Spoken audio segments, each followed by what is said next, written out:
Jack, good Wednesday morning, buddy. How are you? Doing great, Sid. Thanks for having me back. It's great to have you back, and you're back a couple of weeks after. Maybe it's no accident. A couple of weeks after you had that big night in Bedminster, where I was a few times this summer. Great place. And there you were, sitting at the table with President Trump and Vance and Elon Musk and a host of others. So anybody who questions whether or not you've got a relationship with President Trump, I saw a lot of handshakes, a lot of smiles. I speak to people inside that administration. There is no question that DJT likes you, and it was evidenced by the pictures from that night. It was a great time, Sid. We had a great talk, and I thanked him. He kept his promise. He's put a temporary halt on the wind farms off our Jersey shore. And the other thing he's done for me, he's beaten up on Democrats in New York over that congestion pricing plan. So those are a couple of things that I thanked him for personally that are specific to New Jersey. But it was a great time, great chat, and always enjoy being in his company. And I say this not to anger you, but I like Bill Spadea. I'm friendly with Bill. He's been on this show many times. I like him. I'm going to pick who I'm endorsing at some point this week. I like him, okay? But he spends a lot of time going on and on about how much Trump doesn't like you, and it's not true. It's just not true. Now, was Bill there in Bedminster a couple of weeks ago? I understand that he might have been there a day or two afterwards, but we haven't seen any pictures of that. At one point the president said, "Jack, let's take a picture and let's post it." So I was honored that he said that, and we were happy to do that. You know, I did get a couple of people, Jack, to be honest, that sent me messages, and they said, Sid, I hear Spadea, I hear Jack. I hear Spadea, I hear Jack. First of all, on the other guys, the truck driver and Bramnick, are they still running?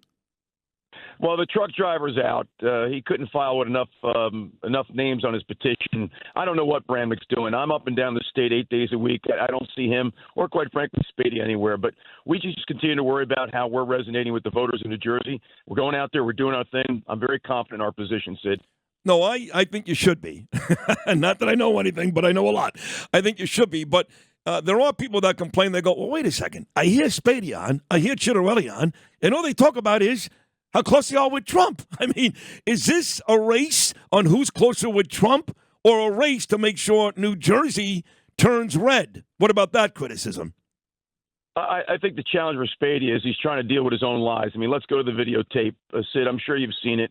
This is a guy over the years on his podcast that beat the hell out of Trump, and now he's trying to cover it up. I mean, you just can't cover up the videotape. No, that's true, and you do play that audio on the commercial. So I guess, do you expect, Jack, to get an endorsement from President Trump before the primary? The president likes to win, Sid, and we're in a great position. I mean, we're ahead in all the polls. Our name ID is off the charts. We've raised more money than the other 5 Republican candidates combined. I mean, we're in a position here, a very commanding position, and we're not going to relinquish it. I work very hard every day to earn the vote, and so the president likes winners. If he likes winners, I think he'll go with Jack Ciattarelli. I mean, so close, right? I mean, last time, Jack, you did a great job, and I kind of jokingly take some of the credit, but it was you. You did a great job up against Phil Murphy. Here, President Trump did a tremendous job in the state of New Jersey. That thing is purple. It's not blue, and we got a chance to turn it red. So at least... Well, wait, Sid, this is no time for you to be modest. Come on, man. You had me on an awful lot, and you've got a magnificent presence in North Jersey, and in particular, Bergen County. And Bergen County's got a greater population than 8 states, 1.1 million people. That's a big deal, man, and you were very helpful. Thank you. Well, I did live in Bergen County. I lived in Tenafly all those years and loved it. In fact, my black and white was above the register, the Tenafly Diner, for many, many years. And I'll be honest. Sid, I got a deal for you, buddy. You come back to New Jersey, we're going to name a rest stop after you along the Garden State Parkway. Oh, my God. Don't let Joe Piscopo hear you say that. He'll kill you. I appreciate it. Hey, listen, Jack Ciattarelli doesn't lie. He would do it. And I love living in New Jersey. I did. So thank you for saying that. Thank you. But the truth is, really, thank you very much. But the truth is, between your run last time and Trump's run back in November, this state seems ready to turn red. No, Jack? Absolutely, Sid. I mean, I like to think we were the spark that lit the fuse with our run in 2021 with a 2.5-point loss. Donald Trump came real close this time. And listen, 40 months in a row, new Republican registrations have outpaced new Democratic registrations. In March alone, it was 8,000 to less than 1,000. And the gap between the two parties has improved by over 250,000. So when you think about the closeness of the race and how party registrations are going, it portends good things for Republicans come this November. Now, I have to convince my New York friends you're a good guy. They go, I heard that guy on your radio show say when I go into New Jersey, he's going to clobber me like Kathy Hochul is doing here in New York with congestion pricing. I said, because they're friends of yours, I'll send every one of them a personal apology. But listen, we're not going to be pushed around. And if Hochul's going through with this thing, we got to retaliate. We're not going to be pushed around New Jersey. We're not the JV. We're the varsity. And we're not going to have you guys funding your MTA on the backs of New Jerseyans. Were you surprised that President Trump, I know he's the ultimate deal maker. We know he wants that pipeline up in the northern part of the state. That means money. That means jobs. So don't kid yourself. If Trump allows this to go on a week even down the road, he's got something up his sleeve. But were you surprised that he did, in fact, kind of bow out for a couple of weeks and it's still going on here in New York? I am a bit surprised that it's still going on in New York just because it's not fair. I'm not surprised the president's got his hands full right now, Sid. There's a lot going on in the country and around the world. But I do appreciate him speaking out about the failure of congestion pricing in other places. And I also appreciate a guy that promises made, promises kept. He said he would do it, and he's done it in terms of beating up on New York Democrats over this plan. The one issue that you and I always talk about, and this goes back even in your race in 2021, you're honest about it, Jack, is taxes. You know, and property taxes. I know I lived in Tenafly, and I think I got to take a guess here, but I want to say 2004 was when I lived on Elm and Serpentine in Tenafly. So it's 21 years ago. And I think even then, mine was about $14K. So you always say the taxes in Jersey are way too high. They are, Jersey and New York. How do you combat that? Listen, we just need a guy that's going to have some fiscal responsibility in Trenton and set a different set of priorities. Phil Murphy's budget's up $22 billion since Chris Christie's last budget, and I think that money should have been deployed in a different way.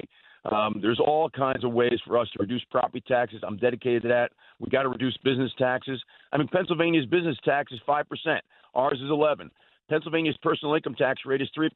Our highest bracket is 11%. If Pennsylvania can do it, why can't we, Sid? I agree with you.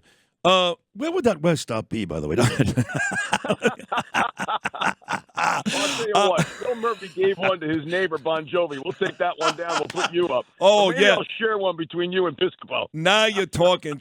And I used to love Bon Jovi. I sat next to him at the Giant games all the time in his gray sweatsuit. I love his music, but no thanks, him and Bruce. You know this, Jack. I am an ardent and enthusiastic fighter for the Jewish people. In fact, I got my plans last night. I'm going back to Israel April 26th for the third time in 14 months.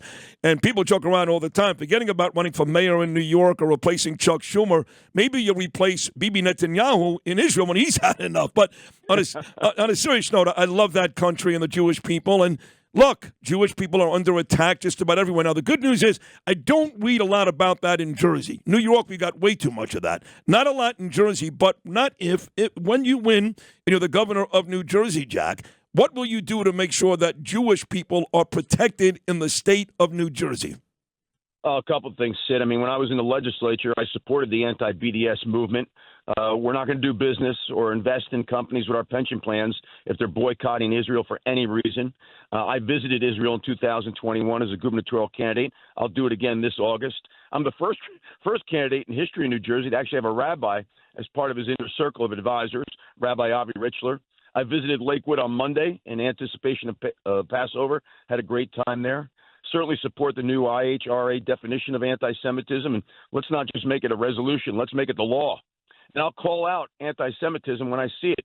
Take a look what happened on our college campuses last year. When Phil Murphy was asked about that, his answer was, it's complicated. It's not complicated. If Jews are feeling uncomfortable, if they're not feeling safe, we need to do something about it. And I think that any student that violated university policy should have been expelled. If they broke the law, they should have been arrested. And if they're here on a student visa from another country, they should have gone back for breaking university policy or breaking the law. So I'll do everything in my power to make sure that all people in New Jersey, and specifically Jews, feel comfortable in their communities and feel safe. Yeah, I think, and I could be wrong, correct me, Jack, but last year, wasn't it Rutgers? They were giving out, like, scholarships to Palestinian students. I was like, what? Wasn't that the case? Listen, free speech is one of the hallmarks of our democracy, but this isn't about free speech. Let's be clear. If there's anti-Semitism going on and people are being made to feel unsafe because of threats, We're not going to tolerate that. And it's part of a larger thing going on in New Jersey under New Jersey. Sid, we're not a law and order state anymore. My attorney general will support me in restoring law and order and making sure all people feel safe. So on the way out, we've discussed congestion pricing, we've discussed taxes, we've discussed a bit there just now law and order, the Jewish people. Give me one more major topic, Jack, that you know you can fix as soon as you replace Phil Murphy as governor.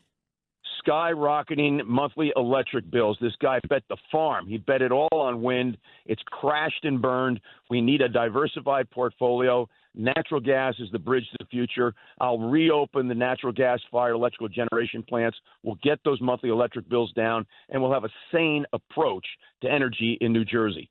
Jack, the primary is what now? About 2+ months away. It's coming. It is coming fast. But I keep hearing a lot about Josh Gottheimer on the other side.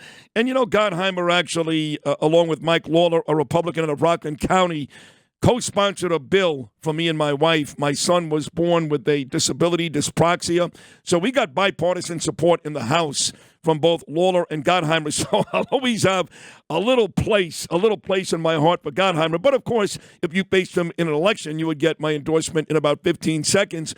But he's talking a big game out there in the state of New Jersey. How dangerous is he if he, in fact, wins the Democrat side? That's going to be a photo finish, Sid, amongst the six of them. I'm not sure Gottheimer prevails. He's out there. He campaigns really, really hard, but so are the other five.